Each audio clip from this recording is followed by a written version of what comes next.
Actuellement, quels sont les traitements dont nous disposons pour combattre l'incontinence urinaire? L'incontinence peut être traitée avec succès chez la plupart des patients.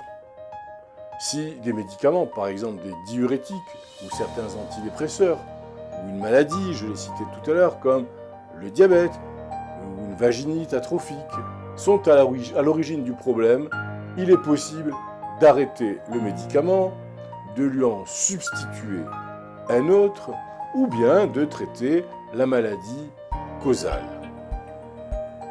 Dans le cas de personnes atteintes de problèmes psychologiques graves, type démence, ou bien de la maladie d'Alzheimer, par contre, il n'est pas toujours possible ou facile de traiter l'incontinence.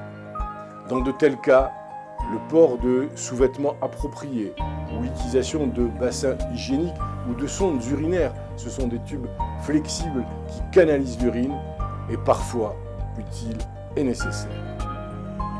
Les options de traitement varient selon le type et la cause de l'incontinence. Et parmi celles-ci, on retrouve les exercices du plancher pelvien ou exercices de Kegel. Ces exercices sont d'un grand secours pour les patients souffrant d'incontinence d'effort ou d'impériosité. Ils visent particulièrement les muscles du plancher pelvien. En contractant les muscles qui soutiennent la vessie, vous allez fortifier et resserrer l'orifice de la vessie.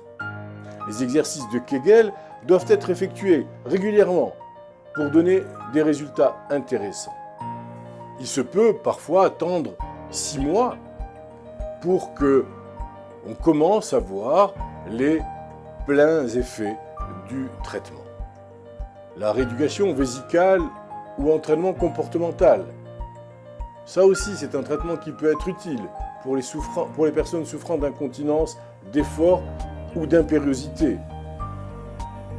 Environ 75% des personnes signaleront une amélioration.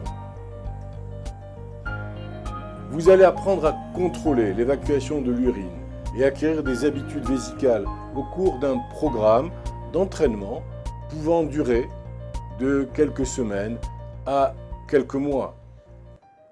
L'entraînement consistera à apprendre à se retenir pendant des périodes plus en plus longues avant d'uriner et à uriner à intervalles réguliers et à résister à l'envie urgente d'uriner. La combinaison de ces exercices dits de Kegel et du programme d'entraînement comportemental, ces deux thérapies que je viens de citer sont parfois associées à la rétroaction biologique. De tels traitements requièrent une forte détermination et un réel engagement. Mais le résultat en vaut souvent la peine. Et je vous invite à essayer, quand vous en avez besoin, de les pratiquer.